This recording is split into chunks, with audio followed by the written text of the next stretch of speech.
구지 척인모신경외과 박수동 원장입니다.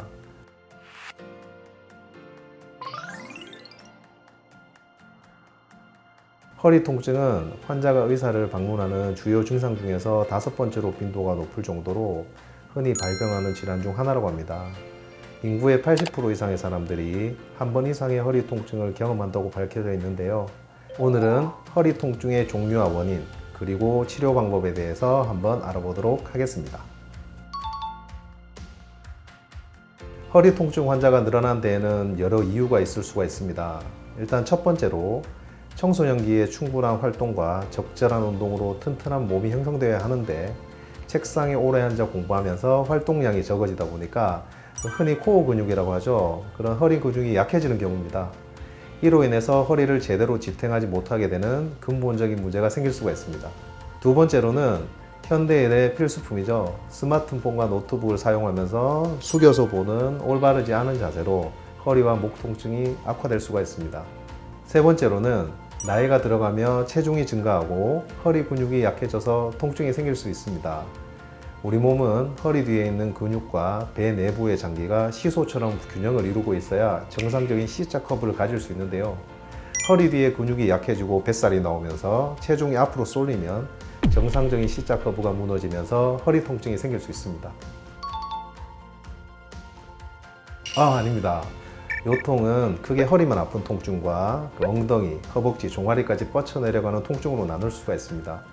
대부분 디스크 손상 정도에 따라 증상이 나타나게 되며 다리까지 내려가는 통증이 있으면 디스크 손상이 더욱 심한 경우가 많습니다.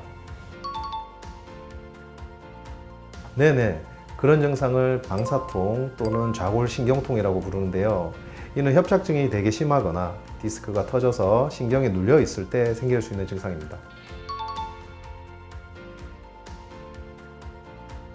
아픈 통증 정도가 시간이 지날수록 좋아진다면 꼭 병원에 내원하지 않으셔도 좋아질 가능성이 큽니다. 다만 통증이 발생하는 기간이 점점 짧아진다거나 예를 들어 예전에는 1~2년 정도 한 번 정도 통증이 있었는데 최근 들어 1년에 한 번, 6개월에 한 번 정도로 발생 빈도가 잦아진다든지 통증이 나아지지 않고 오랫동안 지속되는 경우와 통증이 시간이 지날수록 더 심해지는 경우에는 병원을 방문하셔서 전문의의 진단과 치료를 받는 게 좋을 것으로 생각이 됩니다. 네. 대부분의 허리 통증은 수술이 아닌 보존적 치료로 좋아질 수 있습니다. 디스크 진단을 받은 환자의 95% 이상이 사실은 보존적 치료로 호전될 수 있다고 알려져 있습니다. 흔히 신경외과에서 기본적으로 시행하는 약물치료, 물리치료 이외에도 신경의 염증을 가라앉히는 신경차단주사, 신경차단술, 주변 인대를 강화하는 프롤로 주사, 그리고 체외충격파 도수치료, 재활치료, 함께 올바른 자세를 유지한다면 허리 통증은 더욱 좋아질 수 있습니다. 네, 앞서 말씀드렸던 치료를 열심히 받으면서도 좋은 자세를 유지하려고 노력하였음에도 불구하고 호전이 없는 경우에는 MRI를 권유하고 있습니다. MRI 촬영 후에 디스크나 협착증이 매우 심한 경우에는 보존적 치료에 호전을 보이지 않을 수 있기 때문입니다. 그 외에도 드물긴 하지만 허리의 종양, 감염, 혈액 등 호전이 없는 경우도 있긴 있습니다. 그리고 양측 다리에 마비가 오는 경우, 그리고 허리 증상과 함께 대소변을 보기 어려운 경우에는 응급으로 수술적 치료가 필요한 경우도 있습니다. 디스크는 한번 터지게 되면 증상을 없앨 수는 있지만 터진 디스크를 다시 원래대로 되돌리지 못합니다. 따라서 이를 예방하는 것이 가장 중요하다고 할 수 있겠습니다. 첫 번째로는 항상 올바른 자세를 유지하려고 노력해야 합니다. 두 번째는 운동입니다. 허리 통증이 있을 때 가장 쉽게 할 수 있는 운동은 걷기와 가벼운 달리기입니다. 통증이 있을 때는 절대 무리하시면 안 되고요. 통증이 없는 평상시에 허리, 코어 강화 운동도 추가로 하시는 게 좋습니다. 이때 강도를 늘리다가 통증이 생기면 다시 강도를 줄이고 하는 것을 권유해 드립니다. 그럼 저희 병원 도수치료사와 함께 허리 강화 운동을 살펴보도록 하겠습니다. 네, 안녕하세요. 구지 척앤본 신경외과 물리치료사 김용훈입니다. 허리 통증 및 예방할 수 있는 운동법을 알려드리도록 하겠습니다. 보통 허리 근육들은 주변 근육들이 복근, 허리 근육, 엉덩이 근육 세 부분을 크게 나뉠 수 있습니다. 근데 이 근육들이 적절히 잘 활성이 돼야지만 허리에 많이 도움이 되기 때문에 그래서 이 근육들은 이제 여기 바깥쪽에 중등근, 대둔근에 대한 운동입니다. 먼저 허리가 안 꺾이게 밑에 수건을 하나 받치십니다.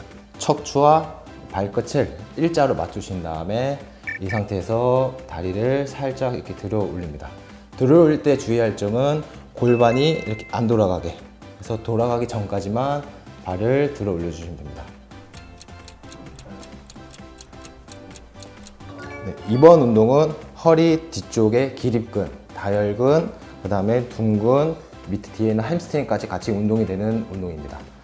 다리를 어깨 넓이에서 주먹 하나 들어갈 정도 벌리시고 이 상태에서 배꼽을 살짝 당겨서 하복부 쪽에 긴장을 줍니다. 이걸 유지한 상태에서 발 뒤꿈치를 이용해서 들어 올릴 때 중요한 점이 활처럼 휘시면 안 되고 무릎과 어깨가 일자가 될 정도로 들어 올려서 유지하겠습니다.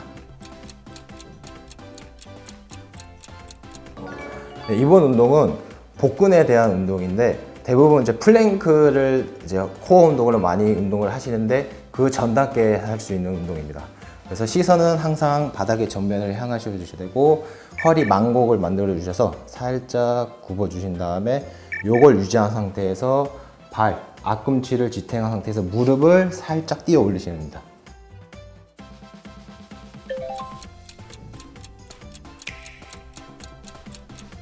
오늘 영상을 통해서 허리 통증의 증상과 원인 그리고 예방법에 대해서 자세히 알아보았는데요. 허리 통증이 심하시다면 더 나빠지기 전에 병원을 방문하셔서 약물치료, 물리치료, 주사치료, 도수치료, 체외 충격파 치료 등을 꼭 상의해서 받으시길 바랍니다. 지금까지 구지 척앤본 신경외과 박수동 원장이었습니다. 감사합니다.